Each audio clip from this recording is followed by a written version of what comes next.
Good morning, my dear students. Welcome to our chemistry class. So, we were discussing about air and atmosphere. So, the last class we have seen air is a mixture of gases. The characteristics of air we have seen. Then from there we have seen what are the main constituents of air. That is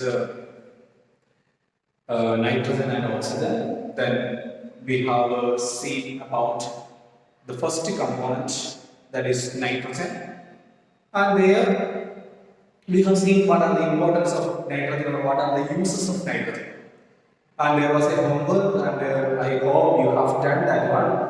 The page number 69, there was a two diagram, one diagram and one table, and behind of that page I hope you have done the importance of nitrogen. So today we are going to discuss about the second component or the active component of the air. What is the active component of the air? The active component of the air is oxygen.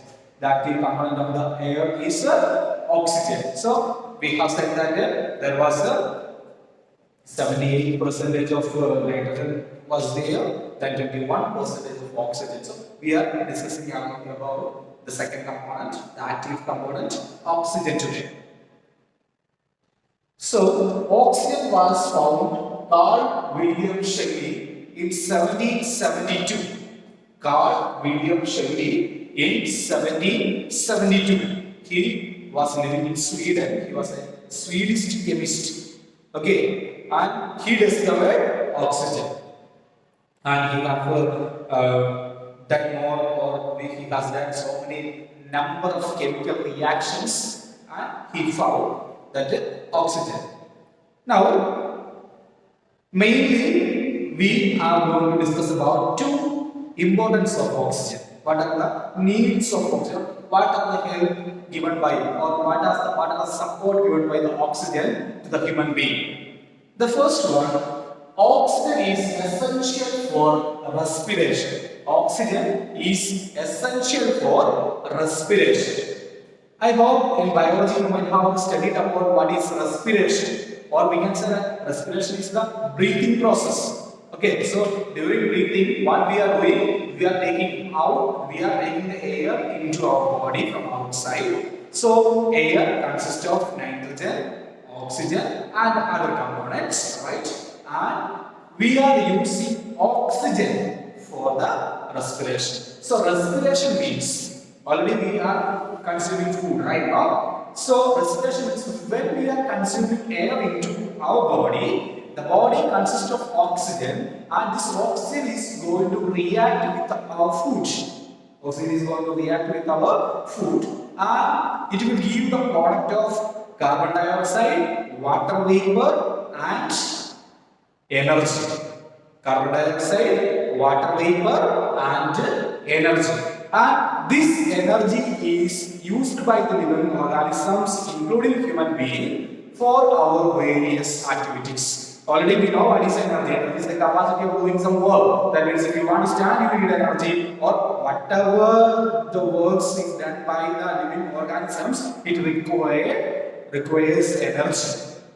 So respiration is the process how the energy is produced in our body. So during respiration, what we are doing, we are taking air into our body, and the oxygen which is present in the air is going to react with food. Food is going to react with the oxygen to produce carbon dioxide or CO2 plus water vapor and energy. And this energy will be used by the human being. And when we are breathing out, this carbon dioxide will be going out. Okay, this is the first use of oxygen. Clear? Now, we are going to discuss about the second use. What is the second use? Supports combustion or burning of substances. Supports combustion or burning of substances. I hope yesterday we have seen that nitrogen, which was controlling combustion, even though it is inactive, it was controlling combustion. Okay, so what oxygen does?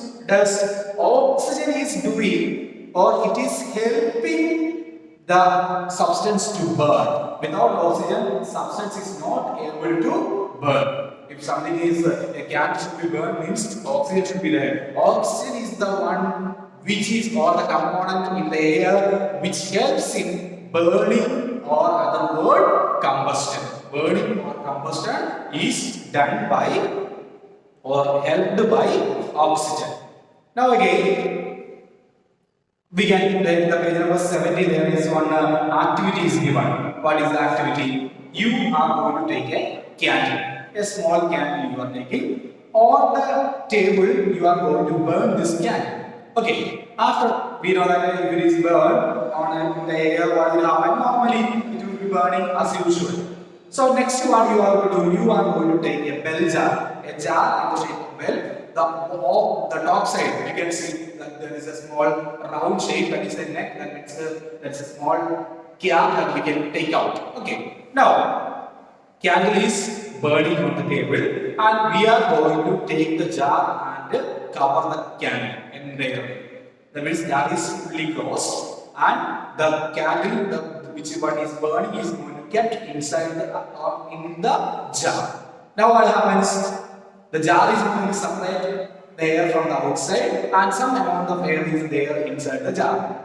Then you have to observe on the candle. You can see that the candle will be burning, and the brightness of the candle will be less and less, and in 1 or 2 minutes it is going to be off. That means it is going to be extinguished. So it is clear that when we have covered the burning candle with a bell jar, there is no other source of air. Only some amount of air is there in the jar. And the first day, on the diagram, we have seen that 78% of the air consists of nitrogen, which is inactive, and only 21% of air consists of oxygen. So oxygen will be finished very fast when this candle is burning, and as a result, the candle is going to be put off. Okay, then it's clear from this activity, it is clear that oxygen helps the substances to burn. In the absence of oxygen, the substances will not get fire. The absence of oxygen, the substance will not get fire. Okay. Shall we move to the next activity? One activity 3 is given in your textbook, page number 70. So what are the here? As we have said, the point what you have to remember is in the air, major part is nitrogen, which is inactive, which controls burning. Clear? And the oxygen is very less, which is helping burning. So we have to prove that 1/5 part of the air helps burning. 1/5 part of the air only helps in the process of burning. Okay, so how we are going to do this activity? What are the materials required? A bell jar with a stopper and a porcelain dish. Then iron wire, a piece of red phosphorus. Red phosphorus is a chemical, that means it's an element. The specialty is that it will very fastly, spontaneously it will get fire. If we heat something, suddenly it is going to get a fire. Okay, so and some water and a porcelain dish. The first step is that take a small piece of bread. First we are going to take a beaker. On the beaker we are going to add some amount of water. Then what we have to do on the porcelain dish, we are going to keep the red phosphorus.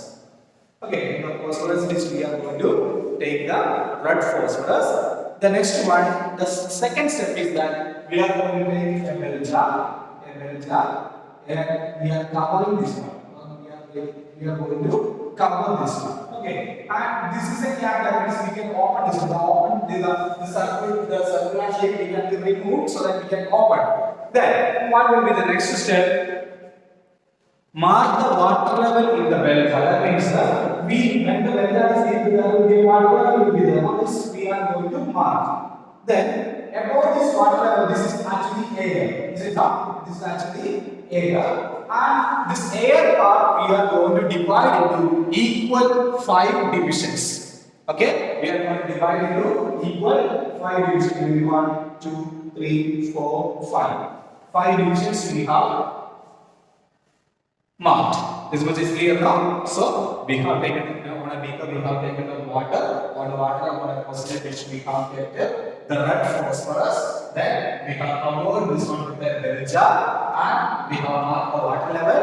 Above the water level, there is some space. That means air is there; it's not empty. And this we have divided into 5 equal parts. Clear? Now we are going to remove this one and using a very red hot iron wire. That means I will show in the flame and we will make it red hot, and very slowly, gently we are going to touch the iron wire on the red phosphorus. As I said that red phosphorus is spontaneously burn. Very fast we will get fire, so we have to take it and we will close this one. As this is getting fire, we will close that one. This much is clear now? Yes. And when it is closed, we know that some amount of air is present here, and that means a little amount of oxygen is already there. So very fastly, this process will get fire and start. Since we are closing that one on the top, very fastly it will stop the burning. And when we stopping the burning, you can see that some white fumes are produced. Some white fumes are going to be produced. Clear? And if we observe very clearly, we can see that these fumes are going to combine with water, and this water level will start rising. Water level will start rising. This will also will start rising. The water level will start rising. And when the complete fumes are going to be combined with water, the rising level of the water or the rising process of the water is going to be finished. Clear? So what we have done? We have taken a jar and on a beaker we are going to put some water. And on the water we have kept the porcelain dish, and on the dish we have kept the red phosphorus, and we have covered with the bell jar, mark the water level. Above the water level, air parts are going to divide into 5 equal parts, 1, 2, 3, 4, 5. Then we use a red hot wire. We are going to touch on the red phosphorus, and suddenly the red phosphorus is going to get fire. And we are closing. Suddenly we will close that top side, so that very fastly the burning process will stop, and we can see some white fumes inside the bell jar. And these fumes will start combining with water, so that the water will be rising. Okay, now we can observe that the total full fumes, white fumes will be combined with water, and after we will check the water level. The water level will be raised up to the first marking. This was the first marking. Clear now? So we have divided the air into 5 parts, and 1 part out of 5 held for burning. Okay, so from this experiment it is clear that what is the conclusion? The experiment shows that 1/5 of the total part of the air is only helping in the process of burning.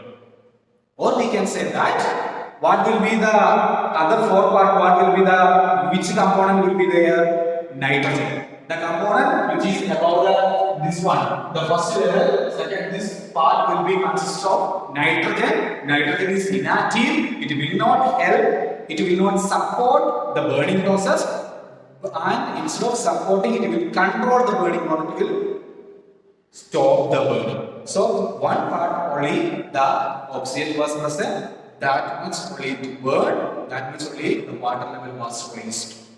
So this is our activity 3. So this is our topic today. So what we have discussed today, we have discussed about oxygen.